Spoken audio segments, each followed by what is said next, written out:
All right, let's get right into it. Today, we're talking about how to build a business from the ground up, but not with the usual guesswork and hoping for the best. No, we're looking at a systematic, engineer-like approach.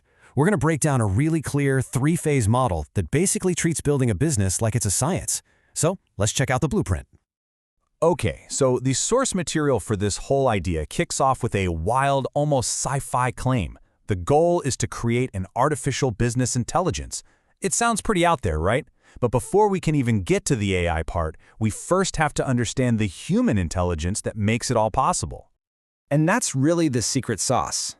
Underneath that huge ambition is a super powerful, repeatable framework that anyone can use to succeed. It's this meticulously designed blueprint for building a company from absolutely nothing. So what does it actually look like in practice?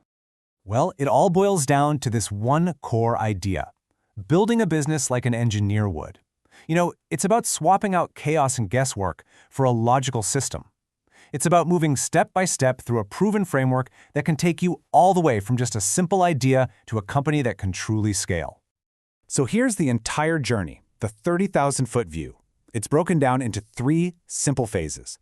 Phase 1 is all about research and development. Phase 2 is what our source calls the business game. That's when things get real.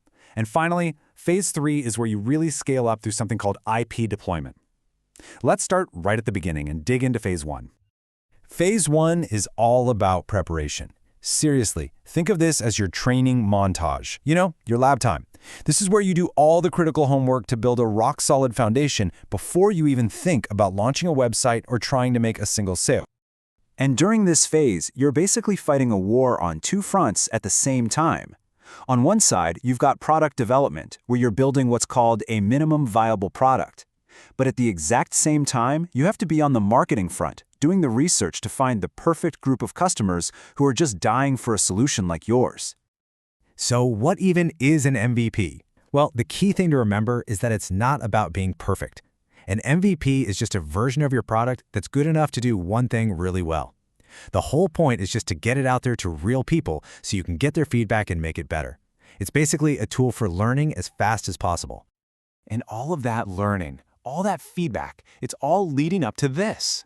This is the holy grail of Phase 1, product market fit. And I really want you to pay attention to this definition. It's not when people kinda like your product. It's when you have a high-quality product that a specific group of people is absolutely desperate, even starving for. Once you get to that point, and only then, you're ready to move on.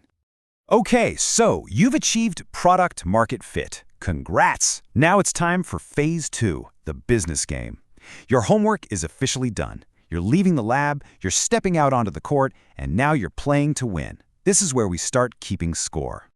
Now, to win this game, you need to master what the source calls the business model workout. And the analogy here is just perfect. Think about it like tennis. You don't have to be a world-class pro right away. You just need to get really, really good at three fundamental strokes to be a solid competitive player. So, what are those three strokes? They're marketing, sales, and customer service.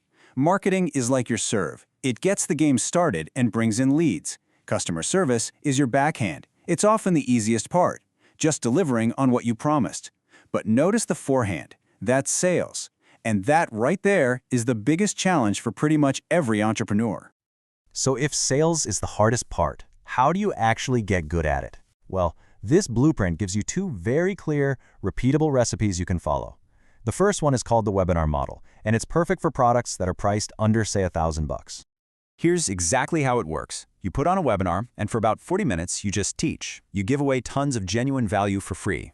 Then, for the last 20 minutes, you make a clear, compelling pitch for your product. Let's say it's a $500 course.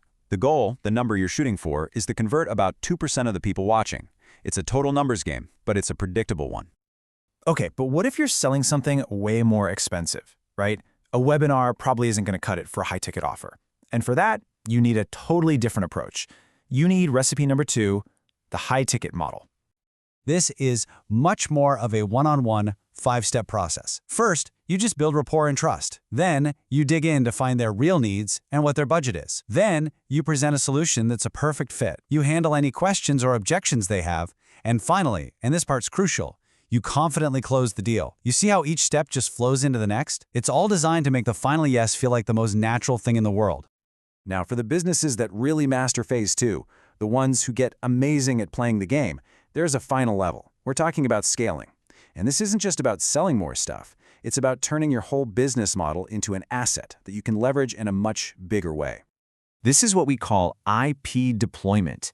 You could start licensing your proven systems to other people. You could create a course that teaches your entire business model. Or you could create a full-blown franchise. I mean, think about Jim Treliving in Boston Pizza. He didn't just sell pizza. He sold his system for selling pizza. That's the incredible power of Phase 3. So this entire blueprint is a system, right? It's like a machine you're building piece by piece. But no matter how perfect that machine is, its success all comes down to two jobs. Two really critical jobs that can never be automated. These two things fall directly on you, the founder. Just two jobs. But according to the source material, getting these two things wrong is the #1 reason most businesses fail. Everything else we talked about, the sales recipes, the scaling, all of it is completely useless if you don't nail these two fundamentals first. And here they are. Your first job is to create a superior, genuinely high-quality product. And your second job is to select the absolute right target market for that product. Does that sound familiar? It should. This is the homework from Phase 1. It is the entire foundation for everything else. And please, do not underestimate the importance of that second job. The legendary Peter Drucker once said that the most common mistake entrepreneurs make is that they simply choose the wrong market. You can have the most brilliant product in the world, but if you're selling it to customers who are just lukewarm about it instead of that starving crowd, you're always going to struggle. Which brings us to the final and most critical question this entire blueprint really asks of us. It's not about whether you want to be an entrepreneur or if you think you have a good idea. It's about whether you are willing to do the hard, systematic work up front. So, let me ask you, have you really done the homework you need to do to even have a right to step onto the court and play the game?